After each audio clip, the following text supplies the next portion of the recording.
এখন চৰকাৰী চিকিৎসালয়ৰ এগৰাকী নাৰ্ছৰ কুকাণ্ড শুনিলে আপুনি হয়তো হতভম্ব হৈ পৰিব। এইগৰাকী নাৰ্ছৰ কুকাণ্ডই জোকাৰিছে সমগ্ৰ ৰাজ্য। গাৰ নোম শিয়ৰি উঠা এক ভয়ংকৰ খবৰ লৈ আহিছোঁ। মানকাছাৰত সংঘটিত হৈছে এক অমানৱীয় ঘটনা, যিটো ঘটনা শুনিলে আপুনি হয়তো আচৰিত হৈ পৰিব।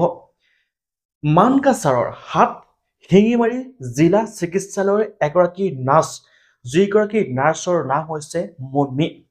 এইগৰাকী নাৰ্ছৰ বিৰুদ্ধে ভয়ংকৰ অভিযোগ উত্থাপন হৈছে।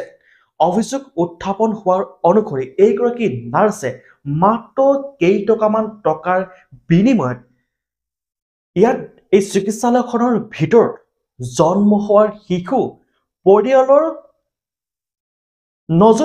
পৰিয়ালে নজনাকৈ মনে মনে শিশু বিক্ৰী কৰে।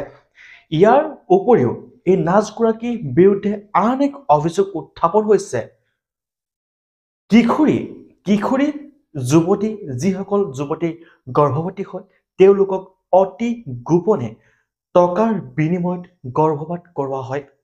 এইগৰাকী নাৰ্ছৰ বিৰুদ্ধে ভয়ংকৰ অভিযোগ উত্থাপন হৈছে।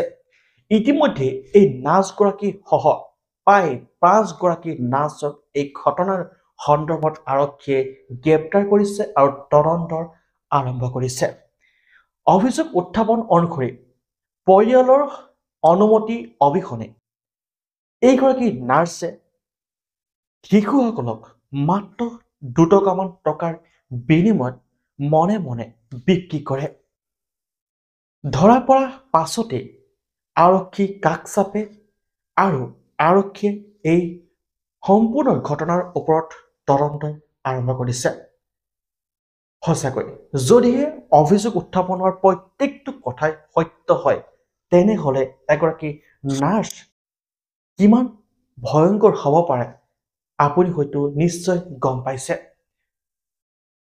যিমান পাৰে সিমান এই ভিডিঅ'টো শ্বেয়াৰ কৰক আৰু আপোনালোকৰ নিজা মতামত এই ভিডিঅ'টোৰ তলত লিখিবলৈ নাপাহৰিব।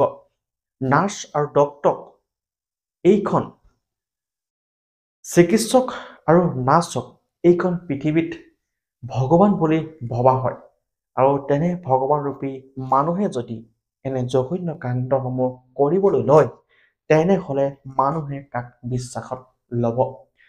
ভিডিঅ'টো শেষলৈ গৈ চাই সকলোকে ধন্যবাদ জনাইছোঁ। যিমান পাৰে সিমান এই ভিডিঅ'টো শ্বেয়াৰ কৰক। পুনৰ লগ পাম এটা নতুন খবৰৰ সৈতে, নতুন ভিডিঅ'ৰ সৈতে। চাই থাকিব শংকৰজিৎ ক্ৰিয়েশ্যন। ধন্যবাদ।